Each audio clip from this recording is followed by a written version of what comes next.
ভাগ বাটোয়ারার কারণে বাদ পড়েছেন। আবারও মাহফুজ আলম সাহেবের কথা বলতে হয়, এই ভাগ বাটোয়ারার দিকে ইঙ্গিত করে বিএনপি সরকারের শপথের দিন সাবেক তথ্য উপদেষ্টা আপনার সহকর্মী যার কথা আমরা বলছিলাম, যারা মাহফুজ আলম ফেসবুকে লিখেছিলেন, নির্বাচনী বাটোয়ারা মেনে নিয়ে এখন বিরোধিতার নাটক বন্ধ করেন।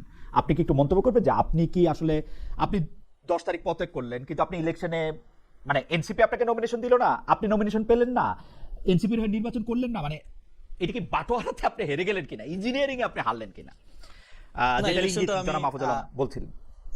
ইলেকশনটা আমি আমার ব্যক্তিগত সিদ্ধান্তের জায়গা থেকে এবং আমাদের সাংগঠনিক সিদ্ধান্তের জায়গা থেকে করি নাই।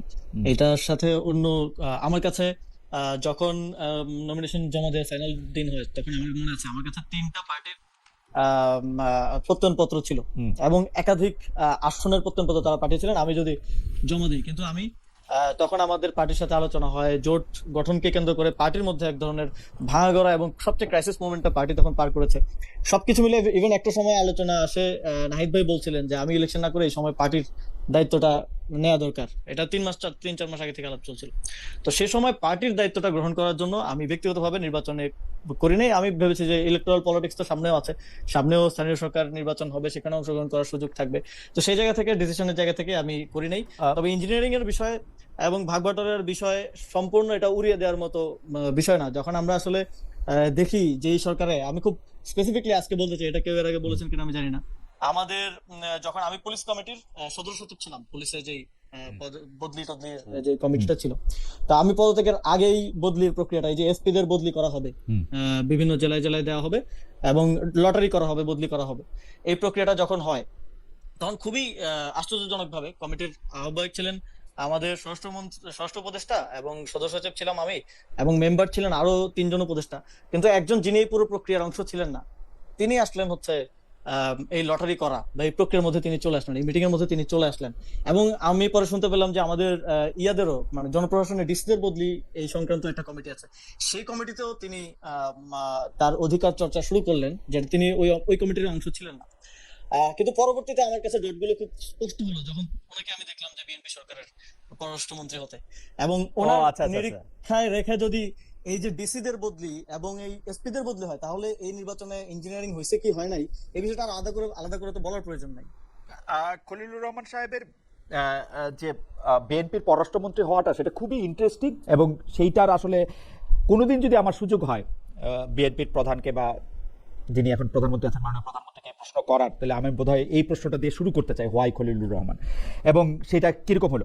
কিন্তু মানে আমি আপনার কাছে যে প্রশ্নটা করতে চাই, সেই প্রশ্নটা হলো যে আপনি যখন এই পুরো ব্যাপারটা বুঝতে পারতেছেন, তখন আপনি সিদ্ধান্ত নিলেন যে আপনি আসলে ইলেকশন করবেন না, নাকি আপনি সিদ্ধান্ত নিলেন, কেউ কেউ বলে যে এনসিপি যে জামাতে ইসলামের সাথে জোট করলো সেই জন্য আপনি আসলে ইলেকশনে গেলেন না? অনেকে বলছিল যে আপনি চেষ্টা করছিলেন এনসিপি যাতে বিএনপির সাথে জোট করে, তো তাহলে আপনি ইলেকশনে যাবেন, এবং সেটাতে হেরে গিয়েই আপনি আসলে ইলেকশনে যান নাই। এই ব্যাপারটা নিয়ে একটু মন্তব্য করবেন? মানে এগুলি সবই কান কথা আর কি। আমার চেষ্টাটা ছিল এনসিপির জন্য যেন এই যে জোটের প্রক্রিয়াটা, এনসিপি তো প্রথম দিক থেকেই বলছিল যে এনসিপি ওপেন, তারা বিএনপির সাথেও যেতে পারে, জামাতের সাথেও যেতে পারে। তো এনসিপির জন্য যেটা বেস্ট আউটকাম হবে সেটাই ছিল আমার ব্যক্তিগত অবস্থান।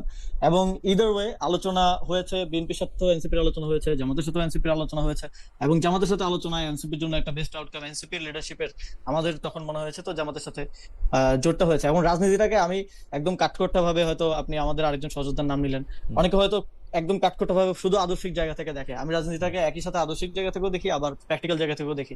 এবং আমি মনে করি যে এই জোট প্রক্রিয়াটা এনসিপির জন্য একটা প্র্যাকটিক্যাল ডিসিশন ছিল, এবং বোথ এনসিপির যে রাজনৈতিক অবস্থান, সমসাময়িক বিষয়ে, সংস্কারের বিষয়ে বলেন, গণভোটের বিষয়ে বলেন, সেই জায়গা থেকেও এনসিপির জন্য that was a good direction to go. NCP যদি আজকে বিএনপির সাথে থাকতো, তাহলে এনসিপির আসলে মুখ দেখানোর উপায় থাকতো না, যে এই গণভোট এবং সংস্কার নিয়ে যা হচ্ছে। এনসিপি নারী নেতৃত্বের যারা গুরুত্বপূর্ণ, তাদের অনেকে আসলে মানে সোশ্যাল মিডিয়াতে বলেছিলেন, অনেকে একদম প্রকাশ্যে বলেছেন যে তারা আসলে এনসিপির সঙ্গে আর থাকতে চান না, জামাতের সঙ্গে থাকার জন্য। কিন্তু পরে আবার তারা তো নির্বাচনই করলেন না কেউ কেউ, কিন্তু পরে তারা আবার এনসিপিতে থাকছেনই, নেতৃত্বও দিচ্ছেন, এনসিপির একটা নারী দলও তৈরি হয়েছে। এবং আমি যেটা জানি, মানে কিছু কিছু ক্ষেত্রে তারা হয়তো বিবেচিতও হচ্ছেন যে জামায়াতে ইসলামের কোটায় বা এনসিপির কোটায় নারী সংসদ সদস্য হিসাবে যাওয়ার জন্য।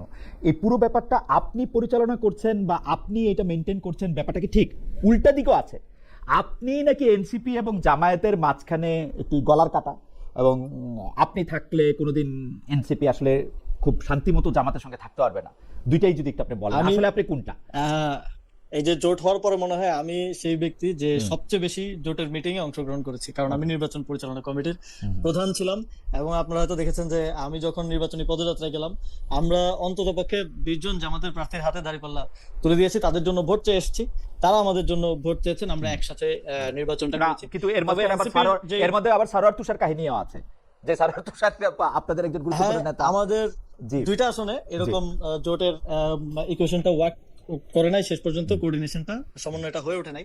এবং আমাদের দলের মধ্যে যেটা বললেন যে অনেকের আমাদের যখন জোট প্রক্রিয়াটা হয় তখন এটা খুব খুব হেস্টি ওয়েতে হয়, খুব দ্রুত তার সাথে হয়, ফলে দলের বিভিন্ন ফোরামে একদম প্রপারলি আলোচনা করে দীর্ঘ সময় নিয়ে ফিডব্যাক গুলো নিয়ে সবাইকে ঐক্যমত্যে এনে জোট করার যেই সময় বা লেভারেজটা, এটা দলের নেতৃবৃন্দ সে সময় পায়নি। ফলে কমিউনিকেশন গ্যাপ তৈরি হয়েছিল। এবং এই জোটের ভবিষ্যৎ কি, এনসিপির কি আর স্বতন্ত্র রাজনীতিটা থাকবে কি থাকবে না, এই সব কিছু নিয়ে এক ধরনের গ্যাপ এবং এক ধরনের ভুল বোঝাবুঝি সে সময়টাতে ছিল। ফলে এই ভুল বোঝাবুঝিটা যখন আমরা সময় দিতে পারলাম, যখন আমি নির্বাচন না করে পার্টির মধ্যে সবার সাথে কথা বললাম, সবার সাথে বসলাম, এটা অনেকটাই মিনিমাইজ করা সম্ভব হয়েছে। ফলে ইভেন অনেকে যারা পদত্যাগ করেছে তারাও সেটা উইথড্র করে পার্টিতে কাজ করছেন, যারা বিরোধী মত ছিলেন অনেকেই পার্টিতে কাজ করছেন। এবং এর মধ্যে আমরা নিজেরা বসে এই জিনিসগুলা নিজেদের মধ্যে আরো বেটার কমিউনিকেশন করার চেষ্টা করেছি। এবং আমাদের এই যে নির্বাচনী জোটের যে স্ট্র্যাটেজিক ডিসিশনটা, এটা আরো ফার্দার সবার সাথে আমরা ডিসকাস করার চেষ্টা করেছি। ফলে সবাই এখন একসাথে আমরা কাজটা করছি।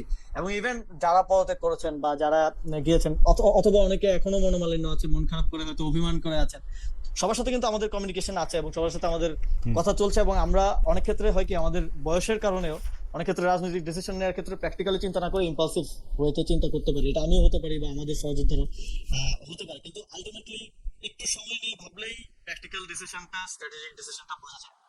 ওকে, আপনি এমপি পদের নির্বাচনে অংশ নেন নাই, এই সিরিজেরই এটা প্রশ্ন আর কি, কিন্তু সবশেষে এনসিপি ঢাকা, দক্ষিণ ঢাকা সিটি কর্পোরেশনের আপনাকে মানে মেয়র প্রার্থী হিসাবে এনসিপি একরকম ঘোষণাই করছে, মানে আপনিও তো এই ঘোষণার একটা পার্ট।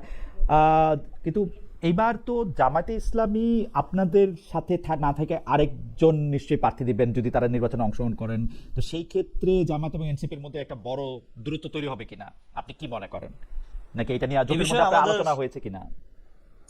এখন পর্যন্ত আমরা আসলে এই যে জুলাই সনদ, গণভোট, এই বিষয়গুলো নিয়ে খুব আমাদের রাজপথের কর্মসূচিও চলছে, আমাদের সভা সেমিনার চলছে, সংসদে আলাপ আলোচনা হচ্ছে, এগুলো নিয়ে আমাদের এখন পর্যন্ত আলোচনা হচ্ছে। আমরা অফিসিয়ালি লোকাল গভর্নমেন্ট ইলেকশন নিয়ে আলোচনা করতে পারি নাই, এবং সঙ্গত কারণেই, কারণ এখন পর্যন্ত ডেট ঘোষণা হয় নাই। আমরা একটু আগেই পার্টি হিসেবে ঘোষণা করে দিয়েছি।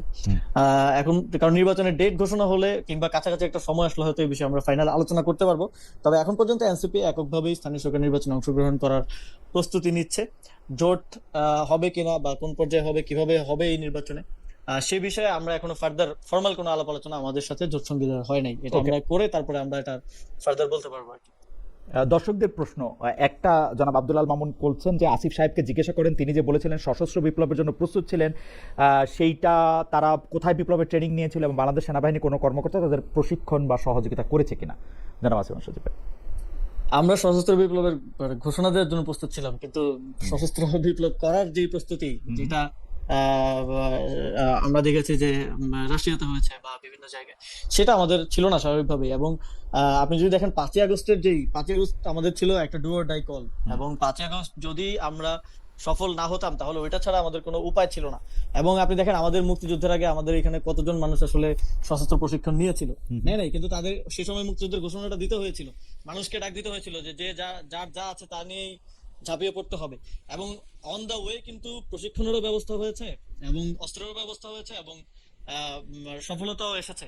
তো এটা অনেকে ওই সশস্ত্র বিপ্লবের কথাটা নাহিদ ভাই বলেছেন, আমি বলেছি বিভিন্ন জায়গায়, ফলে অনেকে ধরে নিয়েছেন যে হয়তো আগে ভাগে অস্ত্র শস্ত্র বাসায় নিয়ে বসেছিলাম করার জন্য। এটা এরকম না, এটা অনেকটা মানে অভ্যুত্থানের ওই সময়কার ডিমান্ডের জায়গা থেকে এই প্রস্তুতিটা ছিল। অসশস্ত্র প্রসঙ্গে আমাদের অনেকের কৌতূহল থাকে যে আপনি কি আপনার পিস্তলটা বা করেছেন কিনা, জমা দিয়েছেন কিনা, নাকি এটা এখনো আছে ওই কথার মতো আসিফ মাহমুদের লাইসেন্স? আমি উপদেষ্টা হিসেবে অস্ত্র জমা দিলেও লাইসেন্সটা রয়েছে কিনা, নাকি অস্ত্র আছে লাইসেন্সও আছে? আমি লাইসেন্সটা রাষ্ট্রের একজন নাগরিক হিসেবেই নিয়েছি, এবং সেই হিসেবেই আমার নিরাপত্তার স্বার্থে লাইসেন্সও আছে, অস্ত্র আছে। এই বিষয়ে সাধারণত 3 বছরের জন্য লাইসেন্স দেওয়া হয় আর কি। ওকে।